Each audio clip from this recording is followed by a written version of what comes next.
Les damos la bienvenida a su tiempo devocional Palabra y Café, el aroma de la palabra del Señor en nuestros corazones, fortaleciendo nuestra fe. Con el pastor Richard Rodríguez. Por R12 Radio, más que radio, una voz que edifica tu vida. Bienvenidos. Mis amados, para hoy en Palabra y Café, dice de la siguiente manera: Señor, quiero servirte en tu voluntad. Estamos, mis amados, en la temporada Palabra para mis hijos, yendo a las cartas que Pablo escribió a Timoteo y a Tito, considerados por él sus hijos amados, por cuanto el nexo, o sí, el vínculo obviamente es espiritual, no es carnal, no tiene que ver con la genética ni nada de esto, sino la parte espiritual. Pablo sirvió de mentor, de pastor, de guía, de bendición para estos dos jóvenes pastores. Así que, yendo a estas cartas, hemos entendido que son cartas personales, pero que no tienen mucho que ver en realidad, y sí, no es mucho lo que tienen que ver con la parte personal, pero sí con los ministerios o el ministerio pastoral que cada uno de estos personajes, de Timoteo y de Tito, ejercieron. Y con base en ello, la carta va dirigida de una manera muy formal para ellos. ¿Qué podemos aprender nosotros? Pues sí, vamos aprendiendo de cómo Pablo le habla a Timoteo desde su vínculo personal, sí, pero también desde siervos de Dios que han sido llamados, que es una realidad vocacional, espiritual, siervos que han sido llamados para participar del ministerio guiados por nuestro Señor Jesucristo. Y en el capítulo 3, habiendo ya terminado Pablo, en el capítulo 2, el famoso tema de las instrucciones sobre la oración, que terminó con aquello de que las mujeres no deben hablar en la congregación, o que estén en silencio, ni enseñar, ni ejercer dominio sobre el hombre, sobre lo cual mi hermano mayor Lino me dijo: muy bueno el tema, pero está complejo, está complicado, sí, y es verdad, y sigue siendo complicado porque, bueno, no se llegan a acuerdos hasta ahora. Pero salta Pablo ahora al capítulo 3, hablando de los requisitos de los obispos y los requisitos de los diáconos. De los dos vamos a hablar hoy, de los dos vamos a hablar hoy. Así que vamos a hablar acerca de la primera parte, que dice palabra fiel. Esta es una frase característica de Pablo, que lo que va a decir es una palabra digna de confianza, digna de ponerse como luz para guiarse, en este caso, en el trabajo ministerial, en el trabajo pastoral. Pablo dice: esta es una palabra fiel. Esto es algo digno de tenerse en cuenta y de confianza. Así que viene la instrucción o las instrucciones de Pablo para Timoteo. Dice: si alguno anhela obispado, buena obra desea. Y en el versículo 8 dice: los diáconos asimismo deben. Entonces, hay dos personajes, dos títulos, o dos tipos de personajes, o dos tipos de ministerio aquí. Uno es el obispado y el otro es el diaconado. Parte técnica. Vamos aquí entonces, vamos aquí. Miren. En cuanto a lo del diaconado, o a lo de diácono, según el diccionario bíblico Mundo Hispano, viene del griego diaconos, que significa realmente a través del polvo, que era el título que se le daba al personaje que servía en la casa, que caminaba a través del polvo en la casa y servía a todos los demás, el diáconos, ¿sí? A través del polvo. Pero traduce como siervo o ministro. El que ministra es el que sirve, el siervo. Según Pablo en Romanos 15:8, Jesús fue ministro de la humanidad. Hubo mujeres que ministraron o sirvieron a Jesús, y en el griego se utiliza el término diáconos. En Lucas 8, versículos 2 y 3, hubo mujeres que sirvieron al Señor con sus bienes. Pablo es calificado en muchas ocasiones, entre ellas Efesios 3:7, como siervo o ministro del Señor, diácono del Señor. Y califica también a Timoteo en 4:6, dice, si esto enseña a los hermanos, serás un buen ministro de Jesucristo. Le dice Pablo a Timoteo, entendiendo el término ministro, traducido desde el griego diáconos. Los 7 diáconos que fueron elegidos en Hechos capítulo 6 del 1 al 8 es clásico en el establecimiento de diáconos dentro de la iglesia, que se ocuparon del servicio de las mesas y de los necesitados en la iglesia primitiva. Y se menciona en Romanos 16:1 a Febe, una diaconisa de la iglesia. Así que digamos que esto es lo que tiene que ver con el diaconado como tal. Y si hablamos de, ok, este es el diácono, pero el obispo, que es el primero, no lo habíamos mencionado, aquí nos regresamos, viene del griego episcopos, que traduce como sobre o sobreveedor, sí, o aquel que vigila, aquel que es como superintendente, que está por encima viendo que las cosas funcionan bien. Originalmente, dice, el término se refería al oficial principal de la iglesia local, siendo el otro el diácono que acabamos de mencionar. El título anciano, de donde viene presbítero también, que es el término, la traducción del término episcopos, generalmente se aplicaba al mismo nombre, anciano, en referencia a la edad, pero también a la dignidad, y obispo a su trabajo de superintendencia o sobreveedor. Entonces, mis amados, tenemos aquí estos dos, digamos, títulos o servicios dentro de la iglesia.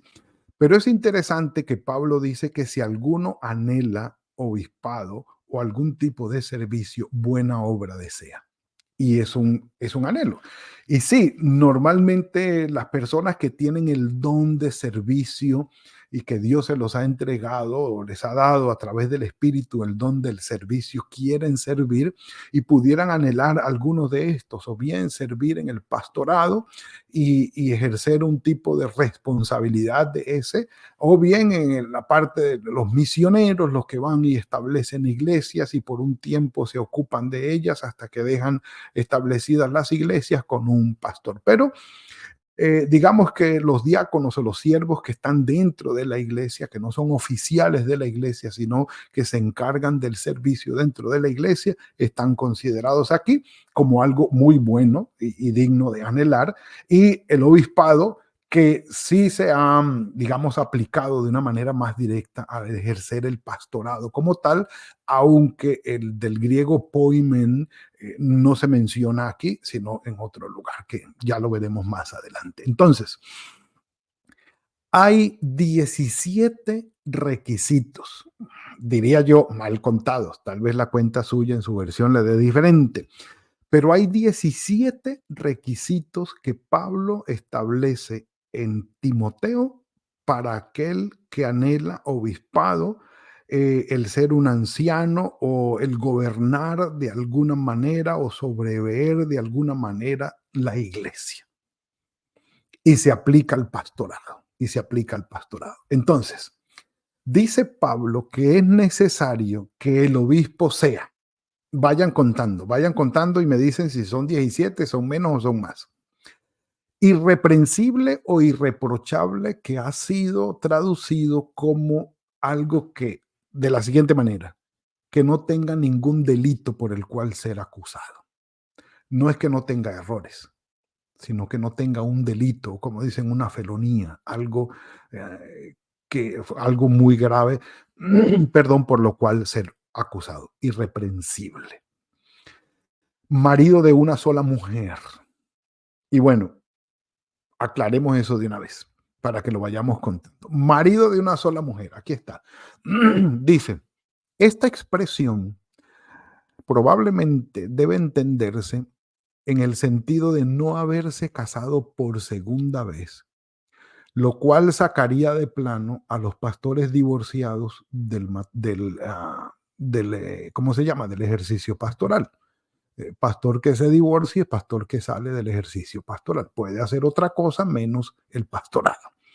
Marido de una sola mujer que pudo haberse entendido en el sentido de no haberse casado por segunda vez, lo que supone una especial fidelidad al cónyuge, entendiendo la parte cultural y fuerte matrimonial del siglo primero. Pero bueno, nunca faltarían las excepciones también. Otras interpretaciones menos probables que podrían ser aceptadas, eso sí, es no tener más que una esposa. Vuelvo y les digo, dadas las circunstancias de la antigüedad, no tener más que una esposa. Se exigiría no tener varias esposas a la vez, ¿sí? Que vaya a tener su harén, o no tener, además de la esposa, una o más concubinas, que era aceptable en aquella época. O ser fiel a la esposa en cuanto a la prohibición del adulterio. Terminemos allí entonces. Ahora, cuando dice marido de una sola mujer, más adelante nos va a dar un poco de luz al respecto. Una sola mujer. No un harén, no varias concubinas, lo cual era aceptable en aquella época. El hombre podía tener cuantas mujeres pudiera sostener en casa, pero en este caso, si alguien anhela obispado, una sola, pero que la tenga. Ok. Dice, sobrio, vayan contando, sobrio, no ebrio, y ya lo vamos a mirar aquí más adelante, lo aclara también, prudente, decoroso. En cuanto a decoroso, encontré algo interesante. Dice aquí decente, respetable, digno, honorable, casto, pudoroso, púdico, recatado, recatado. Bastantes características o requisitos. Dice hospedador, sobre todo aquellos que tenían en sus casas las iglesias para recibir a los hermanos, apto para enseñar, que no sea dado al vino, no sea muy ni amigo de peleas, ¿sí? Hay pastores que tienen su genio y eso arman peleas y discusiones y nadie se da cuenta de que está yendo en contra de este requisito. Que no sea codicioso de ganancias deshonestas, aquí tiene otra, amable, apacible, que no sea avaro, que gobierne bien su casa. Y aquí este es un requisito requerido y valga la redundancia. Es necesario que el obispo, el pastorado, tenga su casa para dar testimonio de que es apto de pastorear, porque dice que tenga a sus hijos en sujeción. Es un requisito, sí, que los tenga para que dé testimonio, que lo tenga en la hoja de vida, casado con tantos hijos, sí, y que diga que sepa gobernar bien su casa, porque si no gobierna bien su casa, ¿cómo va a guiar la iglesia de Dios? Entonces, las iglesias están en libertad de poner esto en los requisitos para reelegir a sus pastores, por cuanto esto es bíblico, no es extrabíblico, y se puede colocar allí para evaluar y garantizar que el carácter del pastor es idóneo para venir a pastorear en la iglesia. No hay ningún problema con eso. Se puede colocar sin ningún problema. Entendiendo que Pablo mismo, quien le escribe a Timoteo, ninguno de los dos en este momento tenía esposa. Y Pablo no hace ninguna aclaración en cuanto a Timoteo, ni ninguna aclaración en cuanto a sí mismo. Entonces, al no hacer ninguna aclaración en cuanto a Timoteo, ni a Tito tampoco, y en cuanto a sí mismo, es válido, absolutamente válido. Que no sea un neófito, es decir, un nuevo en el evangelio, no sea que envaneciéndose caiga en la condenación del diablo. También es necesario que tenga buen testimonio para con los de afuera, para que no vaya a caer en descrédito y en lazo del diablo. Y por el otro lado, los diáconos deben ser, vayan contando, aquí son 10, honestos, que no sean hipócritas, que no sean dados al mucho vino, es decir, que si toman vino, tomen poquito, no mucho, no sean codiciosos de ganancias deshonestas, allí coinciden, que guarden el misterio de la fe, es decir, que sean realmente salvos y convertidos y sean capaces de compartir el evangelio con otros con limpia conciencia, y que estos sean sometidos a prueba primero para ver si son irreprochables, que ejerzan entonces el diaconado. El versículo 11 muy probablemente tiene que ver con las diaconisas, ya que Febe era diaconisa, o también tiene que ver con las mujeres en general de la iglesia, pero me inclino a pensar por el contexto en el que están, que eran las diaconisas. Asimismo, las mujeres que sean honestas, no calumniadoras, sino sobrias y fieles en todo. Calumniadoras, no, señor. Es decir, que se pongan a hablar mal cosas que no saben de los demás.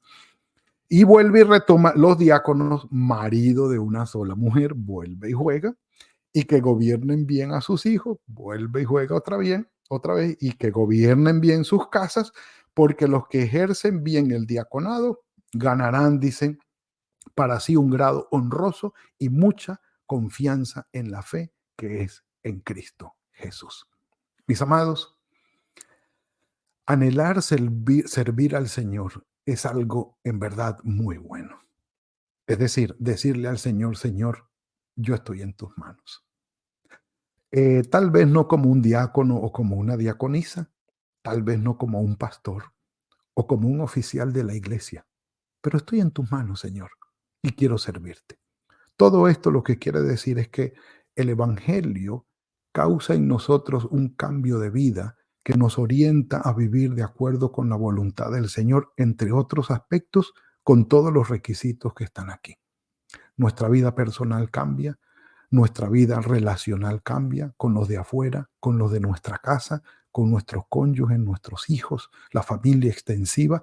El Evangelio trae una transformación que se nota en verdad en medio de los que nos rodean. Son requisitos que se piden como para decir, el Evangelio alcanza a tocar todas estas esferas de tu vida. Y no es que lo vayamos a hacer por cumplir el requisito, sino que en realidad un corazón transformado por el Evangelio nos lleva a este punto. Mis amados, no solamente podemos servir al Señor a través del diaconado o del obispado o del pastorado. Revisemos qué dones tenemos y digámosle al Señor, quiero servirte, porque el que anhela servir al Señor, ser un instrumento de bendición en las manos de Él, muy buena obra desea. Y si lo vamos a hacer, hagámoslo de acuerdo con la voluntad del Señor y que Él nos bendiga. Padre, gracias por lo que nos has entregado hoy. Gracias porque el Evangelio ha transformado nuestras vidas y nos has dado, Señor, tu misericordia y amor sobre nosotros. Señor, al anhelar servirte, guíanos en el poder de tu Espíritu Santo y que dando testimonio, Señor, de lo que tú haces y has hecho en nosotros, podamos ser instrumentos en tus manos para bendecir a muchos más.